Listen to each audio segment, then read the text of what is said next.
شروع اللہ کا نام لے کر جو بڑا مہربان نہایت رحم والا ہے، اور زمین پر کوئی چلنے پھرنے والا نہیں مگر اس کا رزق اللہ کے ذمے ہے۔ وہ اس کے رہنے کی جگہ کو بھی جانتا ہے اور جہاں سونپا جاتا ہے اسے بھی۔ یہ سب کچھ کتاب روشن میں لکھا ہوا ہے۔ اور وہی تو ہے جس نے آسمانوں اور زمین کو 6 دن میں بنایا، اور اس وقت اس کا عرش پانی پر تھا۔ تمہارے پیدا کرنے سے مقصود یہ ہے کہ وہ تم کو آزمائے کہ تم میں عمل کے لحاظ سے کون بہتر ہے۔ اور اے نبی، اگر تم کہو کہ تم لوگ مرنے کے بعد زندہ کر کے اٹھائے جاؤ گے تو کافر کہہ دیں گے کہ یہ تو کھلا جادو ہوا۔ اور اگر ایک مدت معین تک ہم ان سے عذاب روک دیں تو کہیں گے کہ کون سی چیز عذاب کو روکے ہوئے ہے؟ دیکھو، جس روز وہ ان پر واقع ہوگا پھر ٹلنے کا نہیں، اور جس چیز کا یہ مذاق اڑاتے ہیں وہ ان کو گھیر لے گی۔ اور اگر ہم انسان کو اپنے پاس سے نعمت بخشیں پھر اس سے اس کو چھین لے تو نا امید اور ناشکرا ہو جاتا ہے۔ اور اگر تکلیف پہنچنے کے بعد آسائش کا مزہ چکھائیں تو خوش ہو کر کہتا ہے کہ سب سختیاں مجھ سے دور ہو گئیں۔ بے شک وہ ہے ہی خوشی میں مست ہو جانے والا، بڑا فخر جتانے والا۔ ہاں، جنہوں نے صبر کیا اور عمل نیک کیے، یہی ہیں جن کے لیے بخشش اور اجر عظیم ہے۔ تو شاید تم کچھ چیز وہی میں سے جو تمہارے پاس آتی ہے چھوڑ دو، اور اس خیال سے تمہارا دل تنگ ہو کہ کافر یہ کہنے لگیں کہ اس پر کوئی خزانہ کیوں نہیں نازل ہوا، یا اس کے ساتھ کوئی فرشتہ کیوں نہیں آیا۔ اے نبی، تم تو صرف نصیحت کرنے والے ہو، اور اللہ ہر چیز کا نگہبان ہے۔ کیا یہ لوگ کہتے ہیں کہ اس نے قرآن از خود بنا لیا ہے؟ کہہ دو کہ اگر سچے ہو تو تم بھی ایسی 10 صورتیں بنا لاؤ، اور اللہ کے سوا جس جس کو بلا سکتے ہو بلا بھی لو۔ پس اگر وہ تمہاری بات قبول نہ کریں تو جان لو کہ یہ قرآن اللہ کے علم سے اترا ہے، اور یہ کہ اس کے سوا کوئی معبود نہیں۔ تو کیا تم لوگ اسلام لاتے ہو؟ جو لوگ دنیا کی زندگی اور اس کی زیب و زینت کے طالب ہوں، ہم ان کے اعمال کا بدلہ انہیں دنیا ہی میں دے دیتے ہیں، اور اس میں ان کی حق تلفی نہیں کی جاتی۔ یہ وہ لوگ ہیں جن کے لیے آخرت میں آتش جہنم کے سوا اور کچھ نہیں، اور جو عمل انہوں نے دنیا میں کیے سب برباد، اور جو کچھ یہ کرتے رہے سب ضائع ہوا۔ بھلا جو لوگ اپنے پروردگار کی طرف سے دلیل روشن رکھتے ہوں اور ان کے ساتھ ایک آسمانی گواہ بھی اس کی جانب سے ہو، اور اس سے پہلے موسیٰ کی کتاب ہو جو پیشوا اور رحمت ہے، تو کیا وہ قرآن پر ایمان نہیں لائیں گے؟ یہی لوگ تو اس پر ایمان لاتے ہیں، اور جو کوئی اور فرقوں میں سے اس سے منکر ہو تو اس کا ٹھکانہ آگ ہے۔ تو تم اس قرآن سے شک میں نہ ہونا، یہ تمہارے پروردگار کی طرف سے حق ہے، لیکن اکثر لوگ ایمان نہیں لاتے۔ اور اس سے بڑھ کر ظالم کون ہوگا جو اللہ پر جھوٹ باندھے؟ ایسے لوگ اپنے رب کے سامنے پیش کیے جائیں گے اور گواہ کہیں گے کہ یہی لوگ ہیں جنہوں نے اپنے پروردگار پر جھوٹ بولا تھا۔ سن رکھو کہ ظالموں پر اللہ کی لعنت ہے، جو اللہ کے رستے سے روکتے اور اس میں کجی چاہتی ہیں، اور وہ آخرت کا بھی انکار کرتے ہیں۔ یہ لوگ زمین میں کہیں چھپ کر اللہ کو ہرا نہیں سکتے، اور نہ اللہ کے سوا کوئی ان کا حمایتی ہے۔ اے پیغمبر، ان کو دگنا عذاب دیا جائے گا، کیونکہ یہ شدت کفر سے تمہاری بات نہیں سن سکتے تھے اور نہ تم کو دیکھ سکتے تھے۔ یہی ہیں جنہوں نے اپنے آپ کو خسارے میں ڈالا، اور جو کچھ یہ افترا کیا کرتے تھے ان سے جاتا رہا۔ بلا شبہ یہ لوگ آخرت میں سب سے زیادہ نقصان پانے والے ہیں۔ جو لوگ ایمان لائے اور عمل نیک کیے اور اپنے پروردگار کے آگے عاجزی کی، یہی صاحب جنت ہیں، ہمیشہ اس میں رہیں گے۔ دونوں فریقوں یعنی کافر و مومن کی مثال ایسی ہے جیسے ایک اندھا بہرا ہو اور ایک دیکھتا سنتا۔ بھلا دونوں کا حال یکساں ہو سکتا ہے؟ پھر تم سوچتے کیوں نہیں؟ اور ہم نے نوح کو ان کی قوم کی طرف بھیجا تو انہوں نے ان سے کہا کہ میں تم کو کھول کھول کر ڈر سنانے اور یہ پیغام پہنچانے آیا ہوں کہ اللہ کے سوا کسی کی عبادت نہ کرو، مجھے تمہاری نسبت دردناک عذاب کا خوف ہے۔ تو ان کی قوم کے سردار جو کافر تھے کہنے لگے کہ ہم تم کو اپنے ہی جیسا ایک آدمی دیکھتے ہیں، اور یہ بھی دیکھتے ہیں کہ تمہارے پیرو وہی لوگ ہوئے ہیں جو ہم میں ادنا درجے کے ہیں، اور وہ بھی سطحی رائے سے، اور ہم تم میں اپنے اوپر کسی طرح کی فضیلت نہیں دیکھتے بلکہ تمہیں جھوٹا خیال کرتے ہیں۔ فرمایا کہ اے قوم، دیکھو تو اگر میں اپنے پروردگار کی طرف سے دلیل روشن رکھتا ہوں اور اس نے مجھے اپنے ہاں سے رحمت بخشی ہو جس کی حقیقت تم سے پوشیدہ ہو گئی ہے، تو کیا ہم اس کے لیے تمہیں مجبور کر سکتے ہیں جبکہ تم اس سے ناخوش ہو؟ اور اے قوم، میں اس نصیحت کے بدلے تم سے مال و زر کا مطالبہ تو نہیں کرتا، میرا صلہ تو اللہ کے ذمے ہے، اور جو لوگ ایمان لائے ہیں میں ان کو نکالنے والا بھی نہیں ہوں، وہ تو اپنے پروردگار سے ملنے والے ہیں، لیکن میں دیکھتا ہوں کہ تم لوگ نادانی کر رہے ہو۔ اے میری قوم، اگر میں ان کو نکال دوں تو اللہ کی گرفت سے بچانے کے لیے کون میری مدد کر سکتا ہے؟ بھلا تم غور کیوں نہیں کرتے؟ اور میں نہ تم سے یہ کہتا ہوں کہ میرے پاس اللہ کے خزانے ہیں، اور نہ یہ کہ میں غیب جانتا ہوں، اور نہ یہ کہتا ہوں کہ میں فرشتہ ہوں، اور نہ ان لوگوں کی نسبت جن کو تم حقارت کی نظر سے دیکھتے ہو یہ کہتا ہوں کہ اللہ ان کو بھلائی یعنی اعمال کی جزائے نیک نہیں دے گا، جو ان کے دلوں میں ہے اسے اللہ خوب جانتا ہے۔ اگر میں ایسا کہوں تو بے انصافوں میں ہو جاؤں۔ انہوں نے کہا کہ نوح، تم نے ہم سے جھگڑا تو کیا اور جھگڑا بھی بہت کیا، اب اگر تم سچے ہو تو جس چیز سے ہمیں ڈراتے ہو وہ ہم پر لا نازل کرو۔ نوح نے کہا کہ اس عذاب کو تو اللہ ہی چاہے گا تو نازل کرے گا، اور تم اللہ کو کسی طرح ہرا نہیں سکتے، اور اگر میں یہ چاہوں کہ تمہاری خیر خواہی کروں اور اللہ یہ چاہے کہ تمہیں گمراہ رہنے دے تو میری خیر خواہی تم کو کچھ فائدہ نہیں دے سکتی، وہی تمہارا پروردگار ہے اور تمہیں اسی کی طرف لوٹ کر جانا ہے۔ کیا یہ لوگ کہتے ہیں کہ اس پیغمبر نے قرآن اپنے دل سے بنا لیا ہے؟ کہہ دو کہ اگر میں نے دل سے بنا لیا ہے تو میرے گناہ کا وبال مجھ پر، اور جو گناہ تم کرتے ہو اس سے میں بری الذمہ ہوں۔ اور نوح کی طرف وحی کی گئی کہ تمہاری قوم میں جو لوگ ایمان لا چکے ان کے سوا اور کوئی ایمان نہیں لائے گا، تو جو کام یہ کر رہے ہیں ان کی وجہ سے غم نہ کھاؤ، اور ایک کشتی ہمارے حکم سے ہمارے سامنے بناؤ، اور جو لوگ ظالم ہیں ان کے بارے میں مجھ سے کچھ نہ کہنا، کیونکہ وہ ضرور غرق کر دیے جائیں گے۔ اور نوح نے کشتی بنانا شروع کر دی، اور جب ان کی قوم کے سردار ان کے پاس سے گزرتے تو ان سے تمسخر کرتے۔ وہ کہتے کہ اگر تم ہم سے تمسخر کرتے ہو تو جس طرح تم ہم سے تمسخر کرتے ہو اسی طرح ایک وقت ہم بھی تم سے تمسخر کریں گے، اور تم کو جلد معلوم ہو جائے گا کہ کس پر عذاب آتا ہے جو اسے رسوا کرے گا، اور کس پر ہمیشہ کا عذاب نازل ہوتا ہے، یہاں تک کہ جب ہمارا حکم آ پہنچا اور تنور جوش مارنے لگا تو ہم نے نوح کو حکم دیا کہ ہر قسم کے پالتو جانوروں میں سے جوڑا جوڑا یعنی ایک ایک نر اور ایک ایک مادہ لے لو، اور جس شخص کی نسبت حکم ہو چکا ہے کہ ہلاک ہو جائے گا اس کو چھوڑ کر اپنے گھر والوں کو اور جو ایمان لایا ہو اس کو کشتی میں سوار کر لو، اور ان کے ساتھ ایمان بہت ہی کم لوگ لائے تھے۔ نوح نے کہا کہ اللہ کا نام لے کر کہ اسی کے کرم سے اس کا چلنا اور ٹھہرنا ہے، اس میں سوار ہو جاؤ، بے شک میرا پروردگار بخشنے والا ہے، مہربان ہے۔ اور وہ ان کو لے کر طوفان کی لہروں میں چلنے لگی۔ لہریں کیا تھیں؟ گویا پہاڑ تھے۔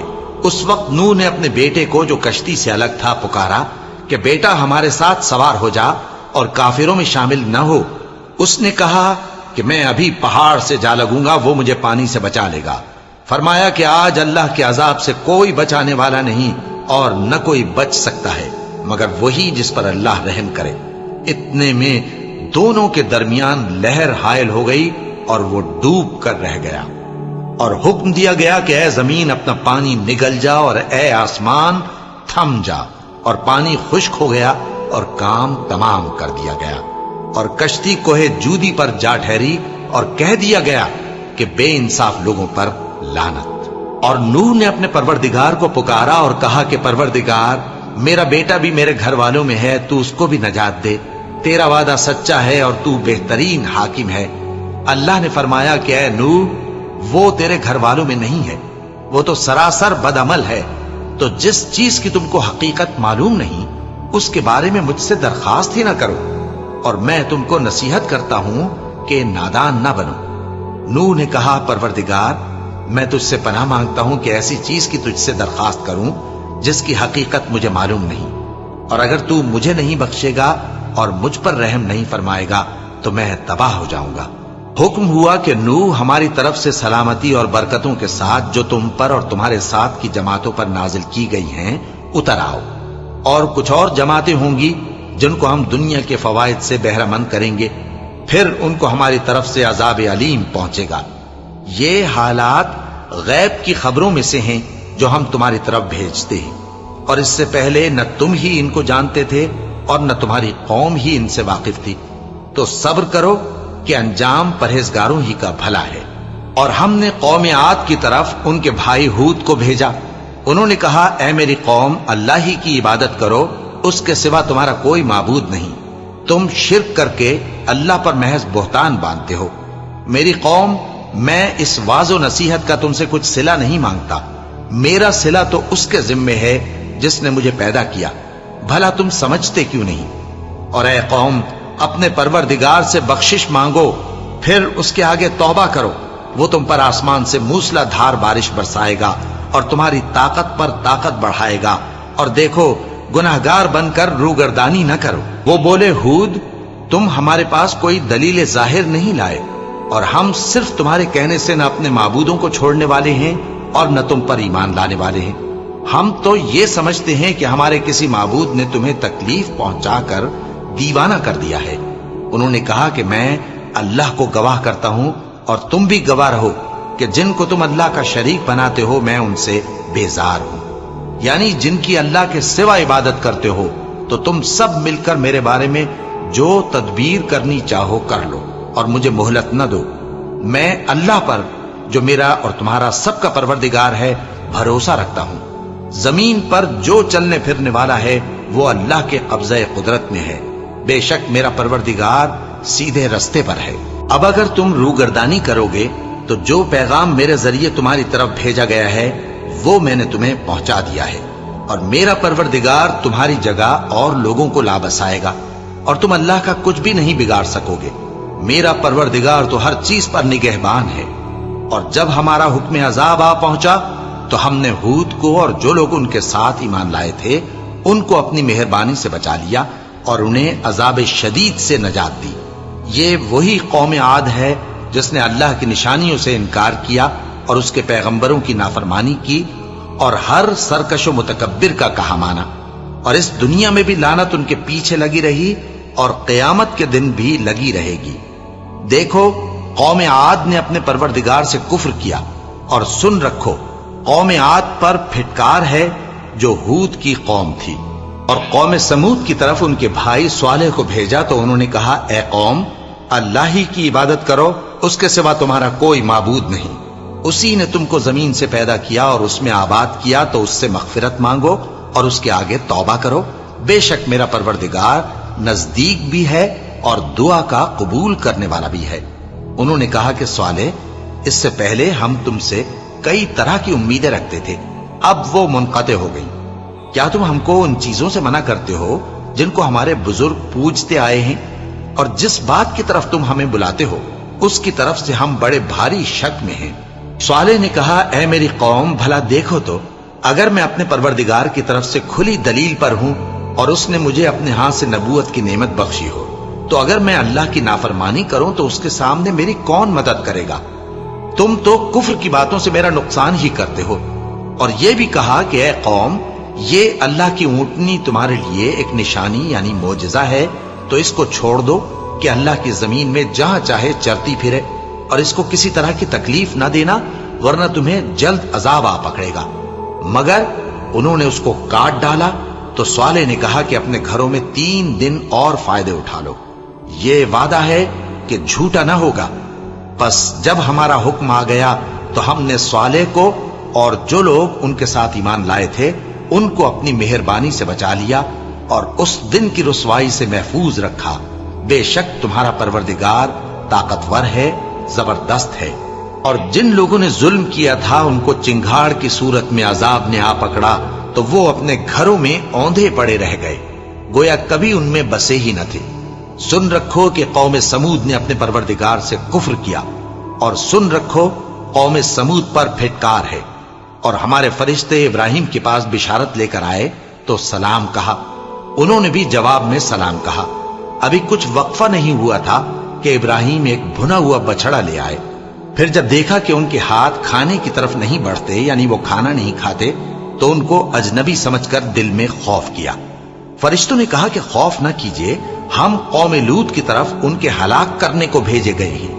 اور ابراہیم کی بیوی جو پاس کھڑی تھی ہنس پڑی۔ تو ہم نے اس کو اسحاق کی اور اسحاق کے بعد یعقوب کی خوشخبری دی۔ اس نے کہا اے میرے بچہ ہوگا، میں تو بڑھیا ہوں اور یہ میرے میاں بھی بوڑھے ہیں، یہ تو بڑی عجیب بات ہے۔ انہوں نے کہا کیا تم اللہ کی قدرت سے تعجب کرتی ہو؟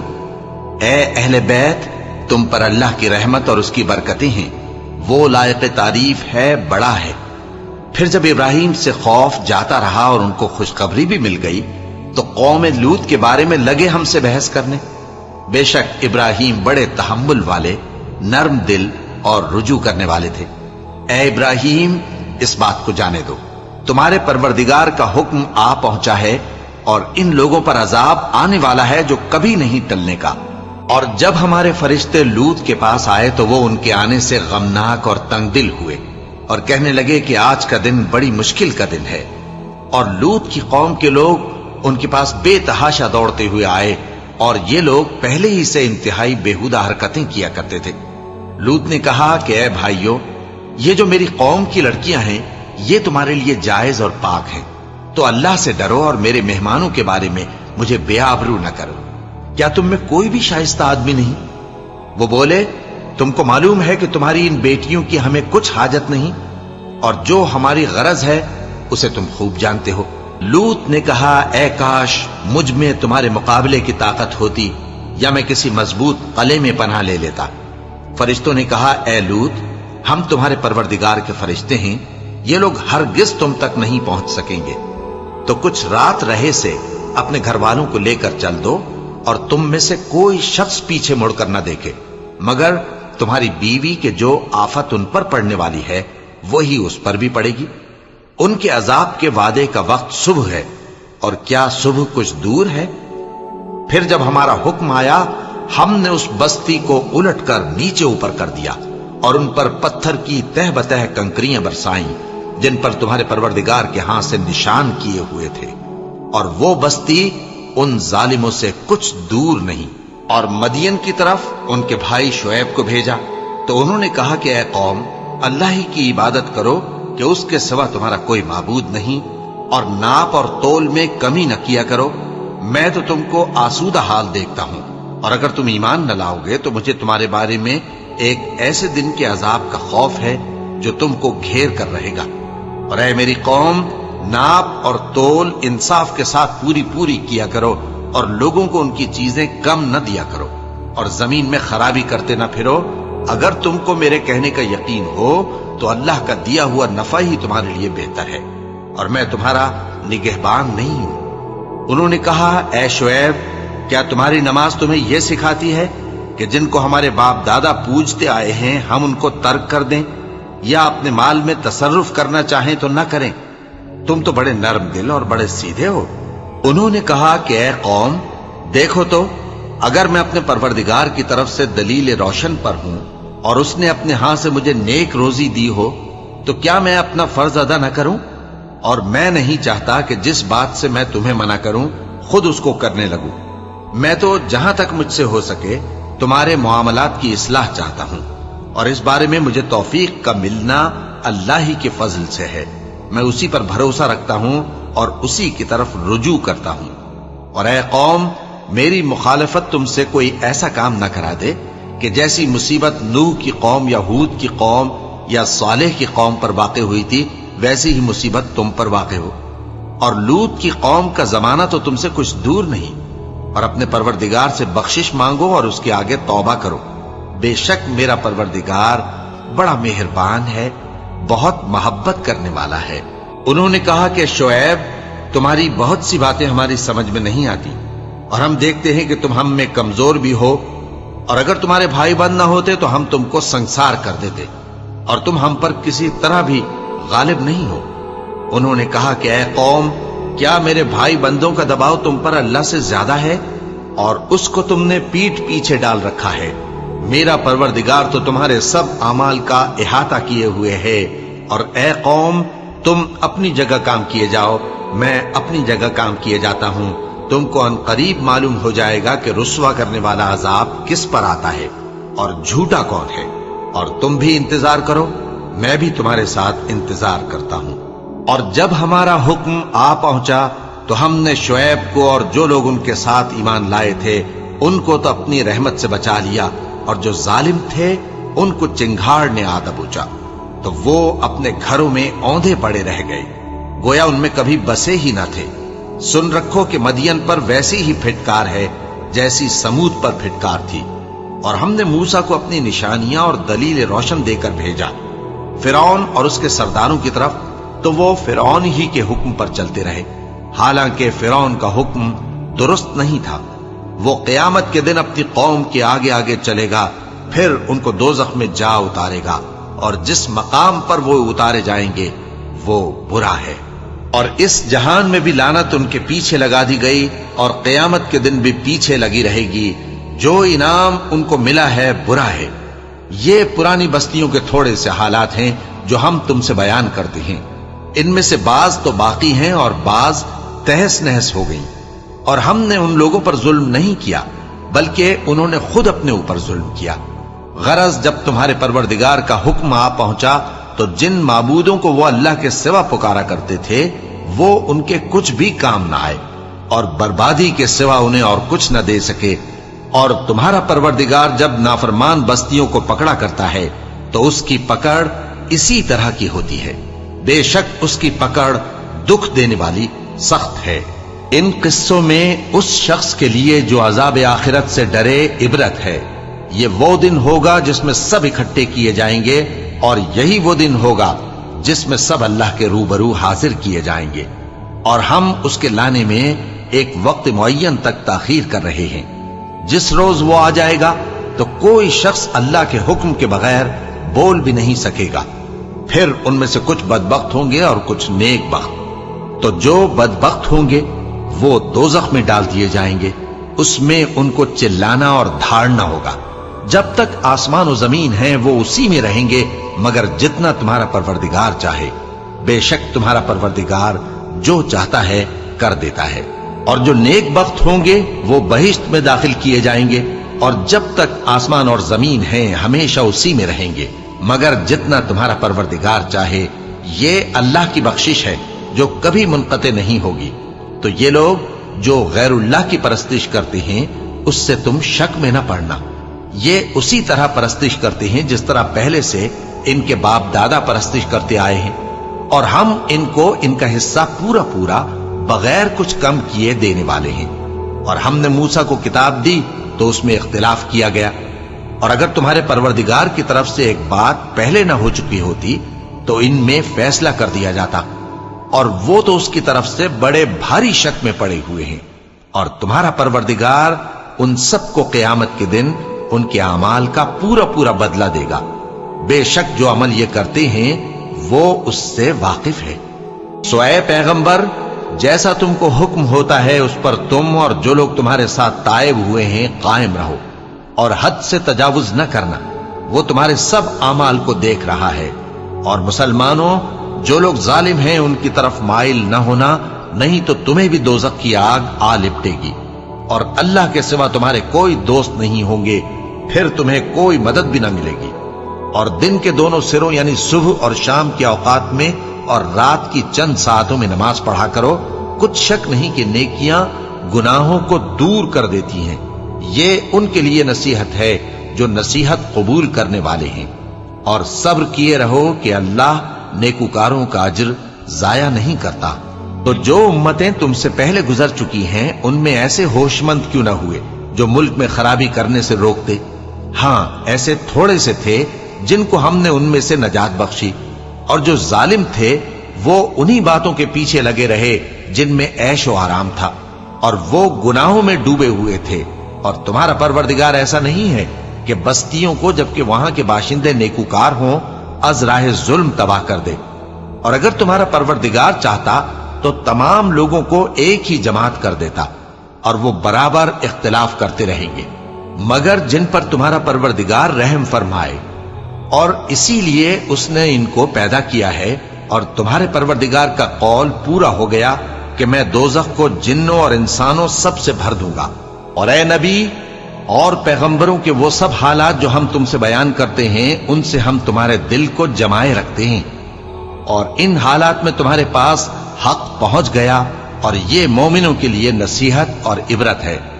اور جو لوگ ایمان نہیں لائے ان سے کہہ دو کہ تم اپنی جگہ عمل کیے جاؤ، ہم اپنی جگہ عمل کیے جاتے ہیں، اور نتیجہ اعمال کا تم بھی انتظار کرو، ہم بھی انتظار کرتے ہیں۔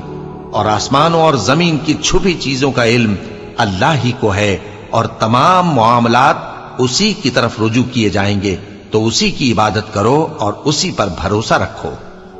اور جو کچھ تم لوگ کر رہے ہو تمہارا پروردگار اس سے بے خبر نہیں۔ شروع اللہ کا نام لے کر جو بڑا مہربان نہایت رحم والا ہے۔ الف لام را، یہ کتاب روشن کی آیتیں ہیں۔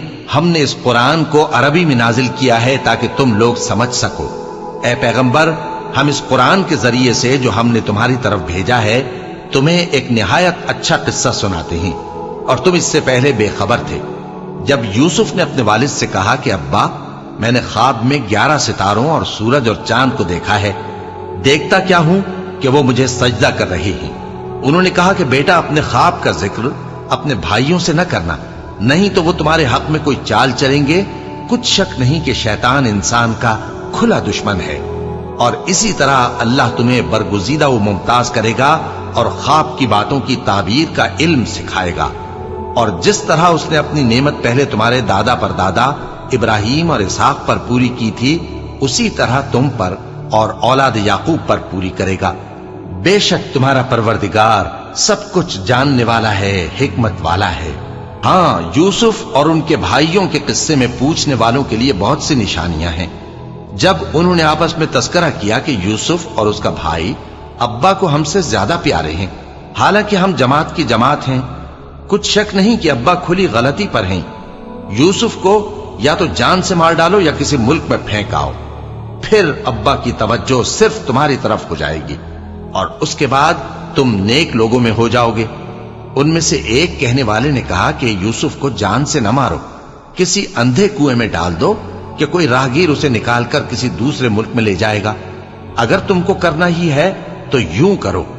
یہ مشورہ کر کے وہ اپنے والد سے کہنے لگے کہ ابا جان، کیا سبب ہے کہ آپ یوسف کے بارے میں ہمارا اعتبار نہیں کرتے، حالانکہ ہم اس کے خیر خواہ ہیں؟ کل اسے ہمارے ساتھ بھیج دیجئے کہ خوب میوے کھائے اور کھیلے کودے، ہم اس کے نگہبان ہیں۔ انہوں نے کہا کہ یہ امر مجھے غمناک کیے دیتا ہے کہ تم اسے لے جاؤ، یعنی وہ مجھ سے جدا ہو جائے، اور مجھے یہ بھی خوف ہے کہ تم کھیل میں اس سے غافل ہو جاؤ اور اسے بھیڑیا کھا جائے۔ وہ کہنے لگے کہ اگر ہماری موجودگی میں کہ ہم ایک طاقتور جماعت ہیں اسے بھیڑیا کھا گیا تو ہم بڑے نقصان میں پڑ گئے۔ غرض جب وہ اس کو لے گئے اور اس بات پر اتفاق کر لیا کہ اس کو اندھے کنویں میں ڈال دیں، اور ہم نے یوسف کی طرف وحی بھیجی کہ ایک وقت ایسا آئے گا کہ تم انہیں ان کے اس سلوک سے آگاہ کرو گے، اور ان کو اس وحی کی کچھ خبر نہ ہوگی۔ اور یہ حرکت کر کے وہ رات کے وقت باپ کے پاس روتے ہوئے آئے، کہنے لگے کہ ابا جان، ہم تو دوڑنے اور ایک دوسرے سے آگے نکلنے میں مصروف ہو گئے اور یوسف کو اپنے اسباب کے پاس چھوڑ گئے تو اسے بھیڑیا کھا گیا، اور آپ ہماری بات کو گو ہم سچ ہی کہتے ہیں باور نہیں کریں گے۔ اور ان کے کرتے پر جھوٹ موٹ کا لہو بھی لگا لائے۔ یعقوب نے کہا کہ یوں نہیں ہے، بلکہ تم اپنے دل سے یہ بات بنا لائے ہو۔ اچھا، صبر کہ وہی خوب ہے، اور جو تم بیان کرتے ہو اس کے بارے میں اللہ ہی سے مدد چاہیے۔ اور اب اللہ کی شان دیکھو کہ اس کنویں کے قریب ایک قافلہ آوارد ہوا اور انہوں نے پانی کے لیے اپنا سقا بھیجا، تو اس نے کنویں میں ڈول لٹکایا، یوسف اس سے لٹک گئے۔ وہ بولا، زہے قسمت، یہ تو ایک لڑکا ہے، اور اس کو قیمتی سرمایہ سمجھ کر چھپا لیا۔ اور جو کچھ وہ کرتے تھے اللہ کو خوب معلوم تھا، اور انہوں نے اس کو تھوڑی سی قیمت یعنی معدود چند درہموں پر بیچ ڈالا، اور وہ اس سے بیزار ہو رہے تھے۔ اور مصر میں جس شخص نے اس کو خریدا، اس نے اپنی بیوی سے جس کا نام زلیخا تھا کہا کہ اس کو عزت و اکرام سے رکھو، عجب نہیں کہ یہ ہمیں فائدہ دے یا ہم اسے بیٹا بنا لیں۔ اس طرح ہم نے یوسف کو سرزمین مصر میں جگہ دی، اور غرض یہ تھی کہ ہم ان کو خواب کی باتوں کی تعبیر سکھائیں، اور اللہ اپنے کام پر غالب ہے لیکن اکثر لوگ نہیں جانتے۔ اور جب وہ اپنی جوانی کو پہنچے تو ہم نے ان کو دانائی اور علم عطا کیا، اور نیکوکاروں کو ہم اسی طرح بدلہ دیا کرتے ہیں۔ اور جس عورت کے گھر میں وہ رہتے تھے اس نے ان کو اپنی طرف مائل کرنا چاہا، اور دروازے بند کر کے کہنے لگی یوسف جلدی آؤ۔ انہوں نے کہا کہ اللہ پناہ میں رکھے، وہ یعنی تمہارے میاں تو میرے آقا ہیں، انہوں نے مجھے اچھی طرح سے رکھا ہے، میں ایسا ظلم نہیں کر سکتا، بے شک ظالم لوگ فلاح نہیں پائیں گے۔ اور اس عورت نے ان کا قصد کیا اور انہوں نے اس کا قصد کیا۔ اگر وہ اپنے پروردگار کی نشانی نہ دیکھتے تو جو ہوتا سو ہوتا۔ یوں اس لیے کیا گیا کہ ہم ان سے برائی اور بے حیائی کو روک دیں، بے شک وہ ہمارے چنے ہوئے بندوں میں سے تھے۔ اور دونوں دروازے کی طرف بھاگے، آگے یوسف پیچھے زلیخا، اور عورت نے ان کا کرتا پیچھے سے پکڑ کر جو کھینچا تو پھاڑ ڈالا، اور دونوں کو دروازے کے پاس عورت کا خاوند مل گیا۔ تو عورت بولی کہ جو شخص تمہاری بیوی کے ساتھ برا ارادہ کرے اس کی اس کے سوا کیا سزا ہے کہ یا تو قید کیا جائے یا اسے دکھ کا عذاب دیا جائے۔ یوسف نے کہا اسی نے مجھ کو اپنی طرف مائل کرنا چاہا تھا، اور اس کے خاندان میں سے ایک گواہ نے گواہی دی کہ اگر اس کا کرتا آگے سے پھٹا ہو تو یہ سچی اور یوسف جھوٹا ہے، اور اگر کرتا پیچھے سے پھٹا ہو تو یہ جھوٹی اور وہ سچا ہے۔ سو جب اس کا کرتا دیکھا تو پیچھے سے پھٹا تھا، تب اس نے زلیخا سے کہا کہ یہ تمہارا ہی فریب ہے، اور کچھ شک نہیں کہ تم عورتوں کے فریب بڑے بھاری ہوتے ہیں۔ یوسف اس بات کا خیال نہ کر، اور زلیخا تو اپنے گناہ کی بخشش مانگ، بے شک خطا تیری ہی ہے۔ اور شہر میں عورتیں گفتگویں کرنے لگیں کہ عزیز کی بیوی اپنے غلام کو اپنی طرف مائل کرنا چاہتی ہے، اور اس کی محبت اس کے دل میں گھر کر گئی ہے، ہم دیکھتی ہیں کہ وہ کھلی گمراہی میں ہے۔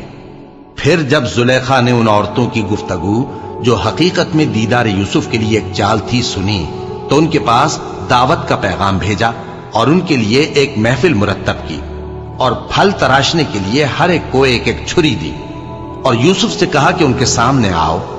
جب عورتوں نے ان کو دیکھا تو ان کا روب حسن ان پر ایسا چھا گیا کہ پھل تراشتے تراشتے اپنے ہاتھ کاٹ لیے، اور بے ساختہ بول اٹھیں کہ اللہ پاک ہے، یہ آدمی نہیں، یہ تو کوئی بزرگ فرشتہ ہے۔ زلیخا نے کہا تو یہ وہی ہے جس کے بارے میں تم مجھے تانے دیتی تھیں، اور بے شک میں نے اس کو اپنی طرف مائل کرنا چاہا مگر یہ بچا رہا، اور اگر یہ وہ کام نہ کرے گا جو میں اسے کہتی ہوں تو قید کر دیا جائے گا اور ذلیل ہوگا۔ یوسف نے دعا کی کہ پروردگار جس کام کی طرف یہ مجھے بلاتی ہیں اس کی نسبت مجھے قید پسند ہے، اور اگر تو مجھ سے ان کے فریب کو نہ ہٹائے گا تو میں ان کی طرف مائل ہو جاؤں گا اور نادانوں میں سے ہو جاؤں گا۔ پس ان کے رب نے ان کی دعا قبول کر لی اور ان سے عورتوں کا داؤں ٹال دیا، بے شک وہی تو سننے والا ہے، جاننے والا ہے۔ پھر باوجود اس کے کہ وہ لوگ ان کی بے گناہی کے نشان دیکھ چکے تھے، ان کی رائے یہی ٹھہری کہ کچھ عرصے کے لیے ان کو قید ہی کر دیں، اور ان کے ساتھ دو اور جوان بھی داخل زندہ ہوئے۔ ایک نے ان میں سے کہا کہ میں نے خواب دیکھا ہے، دیکھتا کیا ہوں کہ شراب کے لیے انگور نچوڑ رہا ہوں۔ دوسرے نے کہا کہ میں نے بھی خواب دیکھا ہے، میں یہ دیکھتا ہوں کہ اپنے سر پر روٹیاں اٹھائے ہوئے ہوں اور پرندے ان میں سے کھا رہے ہیں، تو ہمیں ان کی تعبیر بتا دیجئے کہ ہم تمہیں نیکوکار دیکھتے ہیں۔ یوسف نے کہا کہ جو کھانا تم کو ملنے والا ہے وہ آنے نہیں پائے گا کہ میں اس سے پہلے تم کو اس کی تعبیر بتا دوں گا۔ یہ ان باتوں میں سے ہے جو میرے پروردگار نے مجھے سکھائی ہیں۔ جو لوگ اللہ پر ایمان نہیں لاتے اور آخرت کا انکار کرتے ہیں، میں نے ان کا مذہب چھوڑ دیا ہے، اور میں اپنے باپ دادا ابراہیم اور اسحاق اور یعقوب کے مذہب پر چلتا ہوں۔ ہمیں شایع نہیں ہے کہ کسی چیز کو اللہ کے ساتھ شریک بنائے، یہ اللہ کا فضل ہے ہم پر بھی اور لوگوں پر بھی، لیکن اکثر لوگ شکر نہیں کرتے۔ اے میرے قید خانے کے رفیقو، بھلا کئی جدا جدا آقا اچھے یا اللہ جو اکیلا ہے سب پر غالب ہے؟ جن چیزوں کی تم اللہ کے سوا پرستش کرتے ہو وہ صرف نام ہی نام ہیں جو تم نے اور تمہارے باپ دادا نے رکھ لیے ہیں، اللہ نے ان کی کوئی سند نازل نہیں کی۔ سن رکھو کہ اللہ کے سوا کسی کی حکومت نہیں ہے، اس نے ارشاد فرمایا ہے کہ اس کے سوا کسی کی عبادت نہ کرو، یہی سیدھا دین ہے، لیکن اکثر لوگ نہیں جانتے۔ اے میرے قید خانے کے رفیقو، تم میں سے ایک جو پہلا خواب بیان کرنے والا ہے وہ تو اپنے آقا کو شراب پلایا کرے گا، اور جو دوسرا ہے وہ سولی دیا جائے گا اور پرندے اس کا سر نوچ کھائیں گے۔ جو بات تم مجھ سے پوچھتے تھے وہ فیصل ہو چکی ہے، اور ان دونوں میں سے جس کی نسبت یوسف نے خیال کیا کہ وہ رہائی پا جائے گا، اس سے کہا کہ اپنے آقا سے میرا ذکر بھی کر دینا۔ پھر شیطان نے اسے ان کا اپنے آقا سے ذکر کرنا بھلا دیا، اور یوسف کئی برس قید خانے ہی میں رہے۔ اور بادشاہ نے کہا کہ میں نے خواب دیکھا ہے، دیکھتا کیا ہوں کہ 7 موٹی گائیں ہیں جن کو 7 دبلی گائیں کھا رہی ہیں، اور 7 خوشے سبز ہیں اور 7 خشک۔ اے درباریو، اگر تم خوابوں کی تعبیر دے سکتے ہو تو مجھے میرے خواب کی تعبیر بتاؤ۔ انہوں نے کہا، یہ خواب تو پریشان خیالی سے ہیں اور ہمیں ایسے خوابوں کی تعبیر نہیں آتی۔ اور وہ شخص جو دونوں قیدیوں میں سے رہائی پا گیا تھا اور جسے مدت کے بعد وہ بات یاد آ گئی، بول اٹھا کہ میں آپ کو اس کی تعبیر لا بتاتا ہوں، مجھے قید خانے جانے کی اجازت دیجیے۔ غرض وہ یوسف کے پاس آیا اور کہنے لگا، یوسف، اے بڑے سچے یوسف، ہمیں اس خواب کی تعبیر بتائیے کہ 7 موٹی گایوں کو 7 دبلی گائیں کھا رہی ہیں، اور 7 خوشے سبز ہیں اور 7 سوکھے، تاکہ میں لوگوں کے پاس واپس جا کر تعبیر بتاؤں۔ عجب نہیں کہ وہ تمہاری قدر جانے۔ انہوں نے کہا کہ تم لوگ 7 سال متواتر کھیتی کرتے رہو گے، تو جو غلہ کاٹو تو تھوڑے سے غلے کے سوا جو کھانے میں آئے باقی کو خوشوں میں ہی رہنے دینا۔ پھر اس کے بعد خشک سالی کے 7 سخت سال آئیں گے کہ جو غلہ تم نے جمع کر رکھا ہوگا وہ سب کو کھا جائیں گے، صرف وہی تھوڑا سا رہ جائے گا جو تم احتیاط سے رکھ چھوڑو گے۔ پھر اس کے بعد ایک ایسا سال آئے گا کہ خوب مے برسے گا اور لوگ اس میں رس نچوڑیں گے۔ اور یہ تعبیر سن کر بادشاہ نے حکم دیا کہ یوسف کو میرے پاس لے آؤ۔ سو جب قاصد ان کے پاس گیا تو انہوں نے کہا کہ اپنے آقا کے پاس واپس جاؤ اور اس سے پوچھو کہ ان عورتوں کا کیا حال ہے جنہوں نے اپنے ہاتھ کاٹ لیے تھے، بے شک میرا پروردگار ان کے فریب سے خوب واقف ہے۔ بادشاہ نے عورتوں سے پوچھا کہ تمہارا کیا قصہ تھا جب تم نے یوسف کو اپنی طرف مائل کرنا چاہا؟ سب بول اٹھیں کہ اللہ پاک ہے، ہم نے اس میں کوئی برائی معلوم نہیں کی۔ عزیز کی بیوی نے کہا، اب سچی بات تو ظاہر ہو ہی گئی ہے، اصل یہ ہے کہ میں نے اس کو اپنی طرف مائل کرنا چاہا تھا اور وہ بے شک سچا ہے۔ یوسف نے کہا کہ میں نے یہ بات اس لیے پوچھی ہے کہ عزیز کو یقین ہو جائے کہ میں نے اس کی پیٹھ پیچھے اس کی امانت میں خیانت نہیں کی، اور اللہ خیانت کرنے والوں کی چال کو چلنے نہیں دیتا۔